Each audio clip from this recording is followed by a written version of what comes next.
ጤና ይስጥልኝ ውድ የኢትዮጵያ ሰዎች እንዴት ናችሁ? ስሜ ብርቅዬ ዋቅጅራ እባላለሁ። ተወልጄ ያደግኩኝ ጅማ ከተማ ነኝ። ጅማ ከተማ ነኝ። ከዛን ትምህርቴ ከ1 እስከ 12 ተምሬ አባቴም እናቴም እኔ ከመጀመሪያ ጀምሬ ችግርተኛ ነኝ። እነሱን ሊያስተምሩኝ አልፈለጉም። ውጤት እያለኝ ቡሌ ሆራ ዩኒቨርሲቲ ገብቼ ሁለተኛ ዓመት ተማሪ ሆኜ ምረዳኝ ሰው አጥቼ ከትምህርቴ አቋረጥኩኝ። ልብስሽን ጨመር አድርጊ። አረብ ሀገር ሄዳለሁ ብዬ ጀምሬ በዛን ሰዓት 2005 መታወቂያ የአዲስ አበባ መታወቂያ ካልሆነ ተብዬ እሱንም አጣሁትና ትምህርቴን አቋርጬ ወደዚህ ወደ አዲስ አበባ መጣሁትና ፋብሪካ ሲሰራ ቆየሁት። ፋብሪካ እየሰራሁት ይሄ ሰውዬ ባለቤቴ ፋብሪካ እየሰራሽ ነው ከባልሽ ጋር የተገናኛችሁት? ፋብሪካ እየሰራሁት ተገናኘንና የሀገሬ ልጅ ነው። ድሮም የሀገሬ ልጅ ነው። የጅማ ልጅ ማለት ነው። የጅማ ልጅ ነው። እዛ ሁኜ ራሱ እሱን አልፈልግም ብዬ ነው ለጓደኝነት ለመያዝ ራሱ አልፈልግም ብዬ ነው ጥዬ የመጣሁት። የእድል ጉዳይ ሆኖ መጣን እዚህ ተገናኘንና አብረን ስንኖር ነበረ። አብረን ስንኖር እቺ ልጅ ወለድኩኝ። እቺ ልጅ ወልጄ 2010 ነው የወለድኩት። አሁን ስንት አመቷ ነው? አሁን 8 አመቷ ናት። እቺ ማለት ነው የሚያማት ማለት ነው። እሷስ ህፃኗ ስንት አመቷ ነው? ህፃኗ 2 አመት ከ5 ወር ነች። ሁለቱንም ተሸክሜ ነው የምኖረው። ለነፍሱና ለነገው የሚል ሰው ነኝ የሚረዳኝ። እዚህ ቤቱ ያለንበት መጀመሪያ ተከራይተን ነበረ የምኖረው። ከዛ ነው ሰውዬው ልጅቷን አይቶ ችግሬን አይቶ ሁሉን ነገሬን አይቶ ቤቱን ይሄን ቤት ሰርቼ እስኪጨርስ ድረስ ብሎ ቤት ሰጣኝና አሁን እሱ ውስጥ ነኝ ያለሁት። ይሄ ሰውዬና ጎረቤት ነው የሚረዳኝ። ሁሌ የሰው እጅ መስራት እያለ መስራት እችላለሁ። ወጣት ነኝ፣ መስራት እችላለሁ። ሰርቼ መኖር እችላለሁ። እንኳን እኔ ሰውን ራሱ ማኖር እችላለሁ። በዚህ ሰዓት እነዚህ ልጆች ናቸው የት ላድርጋቸው? ሁለቱም ሸክም ናቸው። እቺም ገና ህፃን ነች፣ እቺም ደግሞ በሽተኛ እንደሆነች ነው። ስትወለድ ጀምሮ ነው እንደዚህ የነበረችው? አዎ ስትወለድ ጀምሮ ነው። ስትወለድ ጀምሮ የትኛውም ሐኪም ቤት በጤና መድን ይጃለሁ። ጤና መድን ውጭ አሰሪ ይሉኛል። እሱ ስጠይቆ እሺ አይለኝም፣ የለኝም ይላል። ባለቤትሽ ማለት ነው። እሱ ስራው ምንድነው? እሱ ኮንስትራክሽን አናጺ ግንበኛ ሁለገብ ነው የሚሰራው። ግን አይረዳሽም? አይረዳኝም። ያገኘው ውጭ ላይ ሴት ያግዛታል። የትኛው ካንቺ ሌላ ሴት ማለት ነው? ካኔ ሌላ ሴት ይዞ ነው ያለው ወንድ። አሁን እኔ እንደዚህ እያለው እንደዛ ሲያመጣም ራሴ እንጀራ በልቼ ቆሎ ካመጣልሽ እያለ እንደዚህ እያሰቃየ መጨረሻ ላይ ጥሎኝ ጠፋ። አሁን የለም ቤት ካንቺ ጋር አይኖርም? ከኔ ጋር አይኖርም። አሁን ብቻሽን ነው የምትኖር? ብቻዬን ነው የምኖረው። እና ልጆችሽስ ምን እየበሉ ነው? ምን እየጠጡ ነው? ጎረቤት ናቸው የሚሰጡኝ።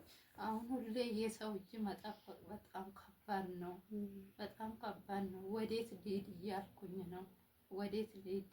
አሁን እነዚህ ልጆች የሚያግዘኝ ሰው ነው። ሰርቼ እኖራለሁ። እኔ ራሴ እውነት ነው ሰርቼ እኖራለሁ። ወደ ቤተሰብ እንዳልሄድ እናቴ ብቻ ናት ያለችው። እሷም ደካማ ነች። አሮጊት ናቸው። እሷም ደካማ ነች። እሷም ማገዝ ትፈልጋለች። በዚህ እንኳን እኔም ከምታግዘኝ ሕክምና ምናምን አግኝታ ታውቃለች ልጅሽ? ሕክምና ከቀበሌ አጽፌ ዘውዲቱ አስገባሁት። ዘውዲቱ ሲቲ ስካን ኤምአርአይ አሰሩ ስለ የለኝም ማለት በዛችሁ ወደ ጥቁር አንበሳ ተጻፈልኝ። ጥቁር አንበሳ እንደዛ እንደ ውጭ አሰሩ ተባላችሁ? አዎ ኤምአርአይ ሲቲ ስካን ውጭ አሰሩ አሉ። ደግሞ ያን ለማሰራት ደግሞ አቅምሽ አይፈቅድም? አቅሜ አይፈቅድም፣ የለኝም ማለት። ግን ዊልቸር ምናምንስ ተጠቅማ ታውቃለች ልጅሽ? ዊልቸር ስንት ቦታ ተመዝግበን አላገኘንም። ተመዝግባችሁ ነበር? ተመዝግበን ነበር። የሴቶችና የልጆች ጉዳይ ተመስግበን ነበረ። አሁን በዚህ በመስከረም ተባለ። በመስከረም የለንም አላገኘንም አሉ። ዊልቸር ራሱ የለንም አላገኘንም። አሁን እንዴት ሆናለሁ ወዴት ሄዳለሁ እያልኩኝ ነው። ከዚህ ቤትም ለቅቄ ልሄድ ነው። ወዴት እንደምሄድ ብቻ አላውቅም። እና ወገኖቼ ናችሁ፣ ዘመዶቼ ናችሁ፣ እርዱኝ። ውሸቱ ስማቸውን እየጠራሽ የሚረዱሽን አካል አሁን ስማቸውን እየጠራሽ ንገሪያቸው። አሁን አንዳንድ ታዋቂ ቲክቶከሮች አሉ፣ ባለሀብቶችም አሉ። አሁን እንደነ እሸቱ፣ እንደነ ፍራኦል፣ እንደነ ፓስተር አብነት፣ እንደነ መሲ ሾ ማለት ነው፣ ገኒ ምናምን በቃ እነሱ አሁን እንዲረዱሽ ጠይቂያቸው።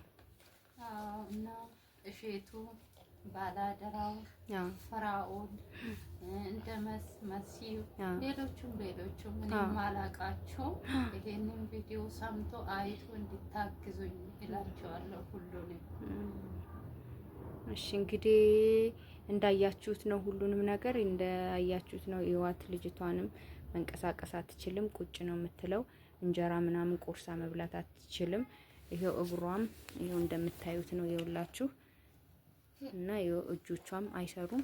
ይሄው ራሷን ችላ እንደዚህ ወንበር ላይ ቁጭ ትላለች፣ ግን መሄድ መንቀሳቀስ ምናምን አትችልም። ምግብ ምናምን እንጀራ ቆርሳ መብላት አትችልም። ይውላችሁ እንዳያችኋት ነው። እና እባካችሁ የኢትዮጵያ ሕዝብ ይሄንን ነገር አይታችሁ ዝም አትበሉ፣ እርዷት። እና ያለውን ነገር ሁሉን ነገር ስልኳንም አካውንቷንም እዚህ ላይ ያስቀምጣለሁ። እባካችሁ እየደወላችሁ ጠይቋት። እነ መሲም እነ እሸቱ፣ ፍራኦል፣ ባላደራው፣ ፓስተር አብነት እና ሌሎች በጣም ብዙ አላችሁ የማትታወቁ። ይሄን ነገር አይታችሁ አትለፉት። ስለ መድኃኒዓለም እስላሙም ክርስቲያኑም ሁላችሁም ይሄን ነገር በኢትዮጵያዊነት በሰብአዊነት ይሄን ቤተሰብ ታደጉት። ይችንም ልጅ ታደጓት እባካችሁ። ስለ መድኃኒዓለም ጎዳና ልትወጣ ነው ልጆቿን ይዛ። ጎዳና ከምትወጣ እነዚህ ልጆች ይዛ ብርድ ላይ ከምትወጣ በፊት ባለን አቅም እንድረስላት። ያው እኔ እንኳን ብዙም የቲክቶኩን ላይም የምኑም ላይ ብዙም አይደለውም፣ ግን እኔ ባየዋት ሰዓት በጣም አሳዝናኝ ነው። እኔም እንደዚሁ እንዳጋጣሚ አግኝቻት ነውና እባካችሁ እኔም ባለኝ አቅም ይሄንን ነገር እንትን ልበል ብዬ ነው። እና ሁላችሁም አደራ ላለው የኢትዮጵያ ሕዝብ ይሄን ነገር አይታችሁ መቼም ዝም እንደማትሉ በእግዚአብሔር ስም በቃ እኔ እንጃ እኔ ምን እንደምል አላውቅም። እንግዲህ ሁላችሁም እንደምትተባበሩን ተስፋ አደርጋለሁ።